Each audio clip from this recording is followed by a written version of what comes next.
Hey guys, welcome back to my channel. It's Jessica Ward King here, also known as the StigmaCrusher. Welcome to my channel. If you're new here, a special welcome to you. Please remember to hit subscribe and to also hit that notifications bell so that you will be notified each and every week when I post a new video. Today I want to talk about medications, psychiatric medications specifically, and do they work? So this is a bit of a loaded topic, and I probably could go on and on, but I'm going to try not to. Do psychiatric medications work? Now, my personal experience with this is yes and no. So I have tried a lot of different psychiatric medications. Because my bipolar disorder, it tends to have very long-lasting depressions, and they're very treatment resistant. So when I was originally diagnosed, actually, I was originally diagnosed with treatment-resistant depression. I tried and that's defined by a depression that does not respond to 3 or more different kinds or classes of medications. So SSRIs, SNRIs, tricyclics, MAOIs, those different kinds of medications. That may have sounded like alphabet soup to some of you. That's okay. I'm basically just talking about, you know how acetaminophen and ibuprofen and aspirin are all pain relievers. They all help your headache, but they do it in a different way, or they act on different pathways. Same thing with psychiatric meds. So if I'm a non-responder to 3 or more kinds, then I can be classified as treatment resistant. And all of my depressions tend to be very treatment resistant. And so what will happen to me is that I will start taking a psychiatric medication because an episode hits, right? So that, like the first episode that I had, that I went and got help for, because I spent a long time suffering because I would not believe that I had mental illness, the stigma. But when I finally went for help, I was put on a tricyclic antidepressant, amitriptyline. And I stayed on it for the 6 to 8 weeks that it usually takes to start working. And in that particular case, actually, it did. So for my first episode, the amitriptyline worked. And then I stayed on it because I had been depressed for so long before that. I was terrified of becoming depressed again if I went off. And so I stayed on it. And I stayed on it and stayed on it, and things were good. I was well. And then I had a psychosocial risk factor pop up in my life. So I moved to a different country, started doing graduate school, didn't know anybody there, didn't know the educational system, didn't know the healthcare system, didn't have any social supports, and my family was all in Canada and I was in England. So the psychosocial risk factor popped up and caused me to relapse. Now I was still on the amitriptyline. I was still taking the same dose that had made me well the first time. But now, because I'd had an extra stressor, I was relapsing. And they tried changing me to a different antidepressant. Well, that's when my treatment resistance really started. So the different antidepressant, I stayed on it for the 6 to 8 weeks that they recommend before you might see a change or a difference. It did not work. They changed me to a different kind of medication, 6 to 8 weeks. It did not work. And so that's when I really started the cycle of trying, okay, now we try an antidepressant with an antipsychotic so that the antipsychotic will hopefully boost it up, basically, like literally give it a boost. And, we tried one, we tried another, and eventually we found one, or we found a combination rather, that worked. Or maybe it was that the psychosocial risk factor reduced. So I was also doing talk therapy. I had found friends. I had learned how the system worked. I had gotten that social support system. And so the psychosocial risk factor got better. And the medications also were changed. And so which one really helped? Or was it a combination of the both? Now, I also have sometimes very biological episodes start. So there doesn't seem to be a psychosocial risk factor. There's no particular stressor that happens. Things are going good at work. Things are going good at home. I'm happy. I'm thriving. And all of a sudden I'm hit by a sudden depression or a sudden manic episode. And so in those cases, it seems to be extremely biological. There's not this psychosocial risk factor. And so my psychiatrist and I will change medications and keep doing so until we find a combination or medication that seems to have an effect.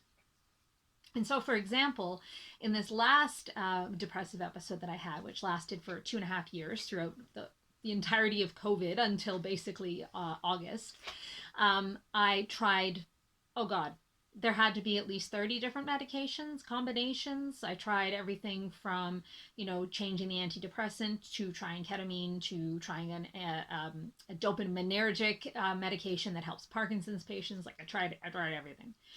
And eventually I tried Latuda, which is a fairly new agent that works. It's an antipsychotic, but it also works on bipolar depression and mania, but particularly bipolar depression.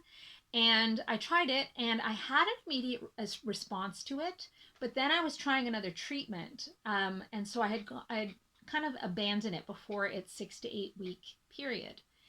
And when that other treatment didn't work, we went back to the Latuda and I had a pretty immediate response to it. Things started to go better. My mood started to raise. Now then, because I've got bipolar disorder and stability is really the issue here, when my mood started to raise, it went into mania. And in that case, even though there were no changes in my life, I started to take lithium to try to stop the mania. And the lithium took it in hand almost immediately again and stopped the mania. And now I've stopped the lithium and I'm just back on the Latuda. So where is all of this very confusing history of my drug use going? Sometimes it seems like the medications work extremely well. You start taking them, you start feeling better, you can maybe even get off them and continue to feel better, and you're fixed, you're cured, at least for a period of time. In those cases, I think, yes, the medications work. In other cases, there are psychosocial aspects to the mental illness that is in hand. So to my bipolar disorder, my depressions, or to an anxiety disorder, there are there are behaviors, there are circumstances, there are things in your life that cause those disorders to continue despite a change in medications or despite a medication that had previously been working really, really well. And I've seen this recently in a couple of friends as well that were doing really well on their medications, and then all of a sudden, for whatever reason, some of them because of psychosocial risk factors, some of them for out of the blue, have gotten worse. So all of that to say, do the drugs work? There's some indication that once you go on medications, whether that be antipsychotic medications for schizophrenia or for bipolar disorder, or as an adjunct to depression medicines or antidepressants, that somehow those medications, that they change the brain chemistry in a positive way. So there's that narrative that the whole cause of mental illness is that there's a chemical imbalance in the brain. We've all heard this one, right?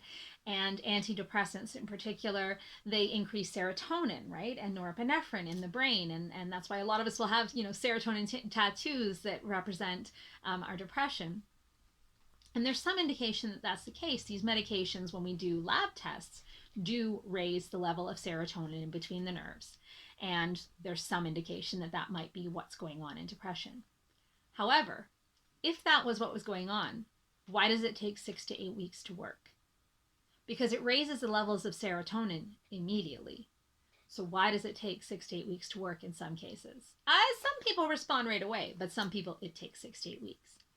Why does it do that? Maybe it's changing, and I think I've mentioned this before, maybe it's changing the way that the brain works. Maybe it's changing gene expression in the brain. The fact is that we don't actually know enough about how our drugs work. We don't know enough about for what disorders they work. And because we diagnose psychiatric disorders based on the syndrome, so based on the symptoms and signs that we can see and that the patient reports, we don't have laboratory tests for it. Sometimes a certain medication will work really, really well for someone and not for someone else. And that may be because the first person has one type of disorder and the second person has another.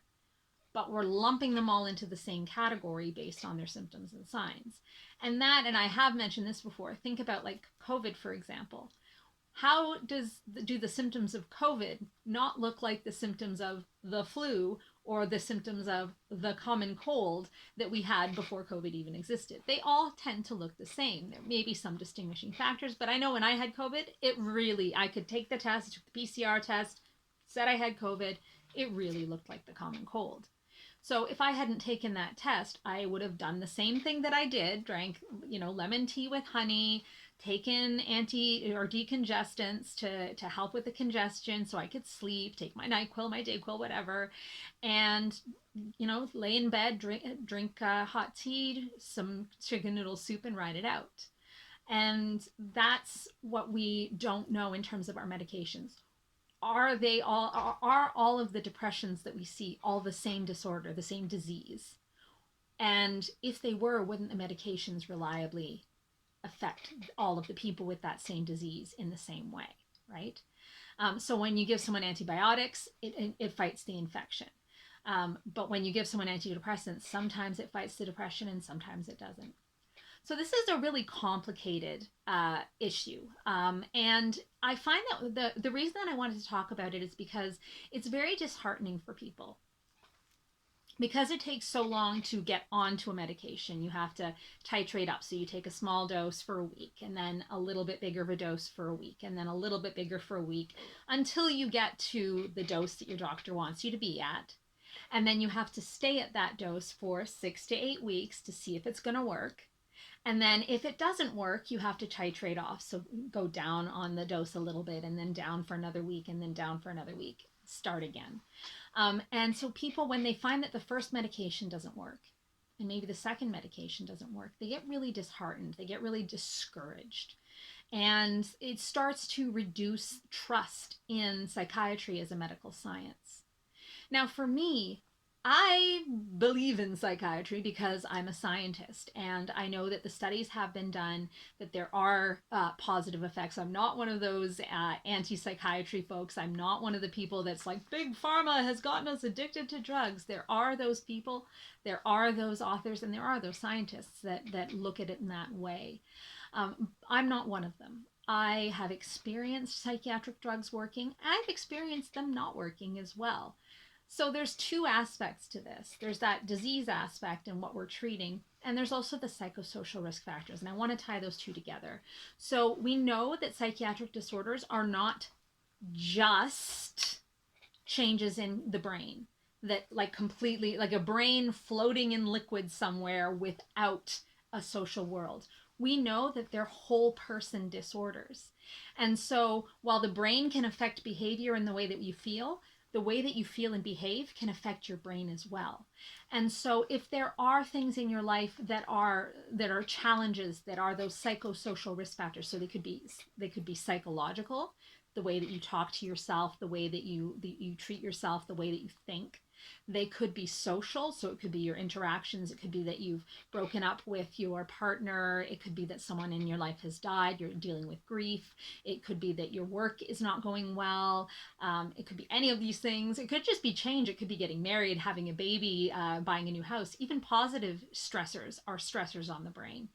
And so these psychological and social risk factors also affect the biological, and the biological affects them. So if you start not feeling well, if your brain starts to not, to make you not feel well, then your relationships suffer and the way you talk to yourself suffers. So you see, it's a two-way paradigm. And you can't have one without the other. Our brains aren't floating in liquid all by themselves, right? And so we are social and psychological beings. So the drugs can't directly affect our psychosocial factors. That's where talk therapy, that's where group therapy and peer support and the support of your loved ones is crucial. You have to be able to address the psychosocial factors that have led to or that are exacerbated by your illness, as well as the medications. It can't be one without the other. So in conclusion, do psychiatric medications work? Again, yes and no. They can't fix everything. They don't always work, and that might be because we don't know always what disease we're treating. We're treating a syndrome. And you also have to treat the psychosocial risk factors that are happening in your life in order to be able to change the way your brain works too. That's it for today. I look forward to seeing you in my next one. Take care of yourselves. Bye. Stigma Crusher.